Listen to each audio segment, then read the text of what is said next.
Hi everyone, it's Don and I hope you're having a fantastic day. Well, Royal Caribbean just had a big announcement with all the travel agents, and they debuted and talked about the brand new icon of the seas.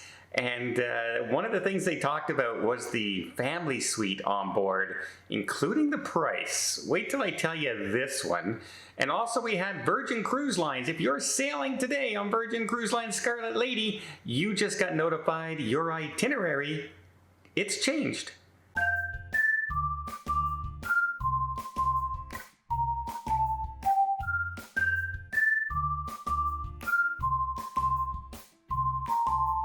So first off, let's talk about Royal Caribbean's The Scarlet Lady, which debuted, in 2021.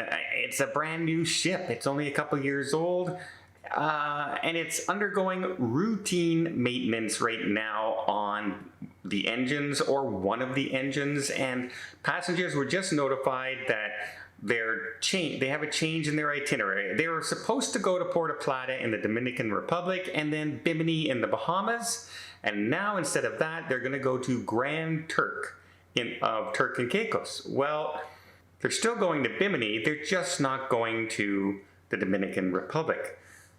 Okay, well, why the change? Why make the swap if it's not really engine problems, it's just routine maintenance? So what's happening right now is they are undergoing some work on some of the engines, and if they have to shut down one of the engines to work on it, then they won't be able to reach full speed. Now, Virgin Cruise Line is one of those cruise lines that prides itself on having a lot of time in ports. They don't visit 1,000 destinations.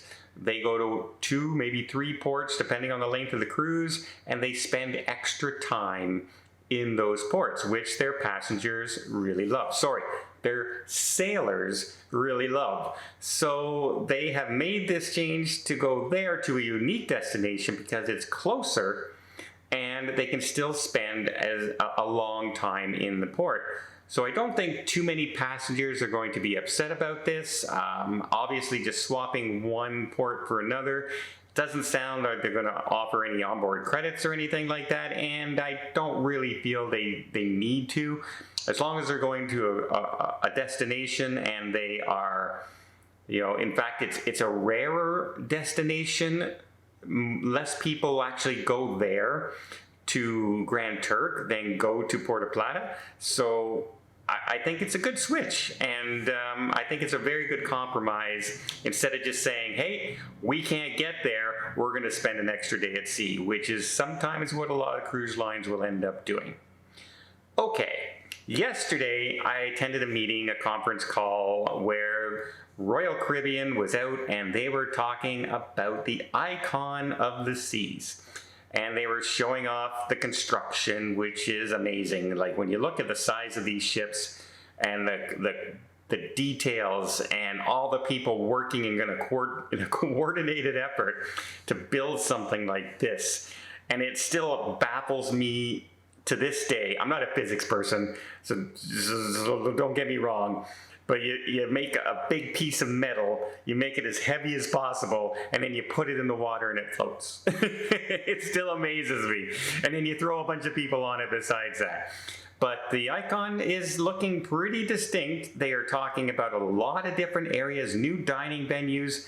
They're really talking about their suite, their encompassed suite area, where now it's more of a centralized area on the ship, including the coastal kitchen, which actually looks down on their dome, apparently, from their restaurant. It's a 2-story private suite restaurant. That's how large it is. That's how many suites are going to be on board.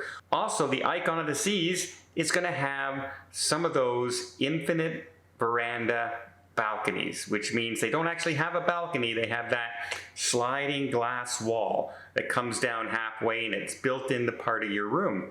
So they're trying to expand many different things and accommodate a whole pile of different types of guests. Some people love the infinity suites. They think, oh, I got more cabin space and everything. Others really like being able to step out and get the fresh air on an actual balcony and close the doors behind them. It all depends on your preference, right? But one of the things they showed off a little bit of is that family suite. Multi-level family suite on board with the slide and the video games and all kinds of things. It's a family vacation with kids dream, right? You're right on the back of the ship. You're right near the kid zone for the family. Also, you have a slide in your room that the kids are going to love, especially young children. But they did talk about the price, and for an average 7-day cruise, that suite will go for approximately $80,000. That's right, 7 days, $80,000, and it has been selling, by the way, selling out. So some people do have that money. I have a family. I guess I could do it, but I don't have the money to do that by any means or stretch of the imagination. And during peak season, like holidays, like Thanksgiving, New Year's Eve, Christmas, you can expect that to be in the $140,000 to $150,000 for a week range. That's kind of crazy that one cabin can cost you that. However, there are cruise lines out there that have, suites on some of their ships, especially the luxury smaller ships out there that range up to $60,000, $70,000 for a cabin. Is not unusual.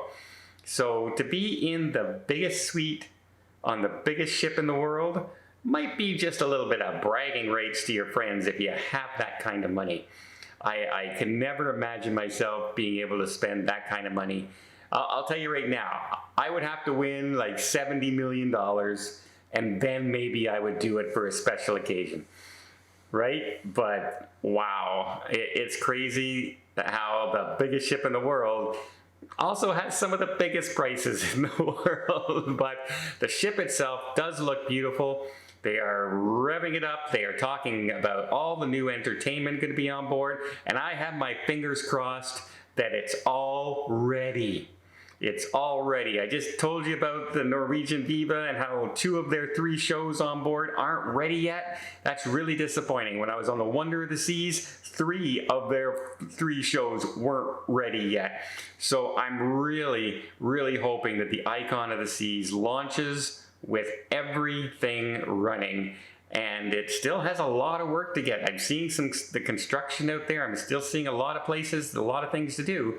So there is a lot of work to be done, but they're very confident that she's going to sail on time, and I have my fingers crossed that everything is running when the ship launches for her inaugural sailings. I don't want to have another story where the entertainment or the dining venue isn't open yet, or the escape room isn't ready yet, or the splash zone isn't ready yet. Something's not ready. I don't want to hear that. I want to announce, hey, the ship is beautiful, everyone loves it, and it's the biggest ship in the world. Well, I hope you appreciate this video. If you did, please give it a thumbs up. Want to see more tips, more tricks, more travel blogs from around the world?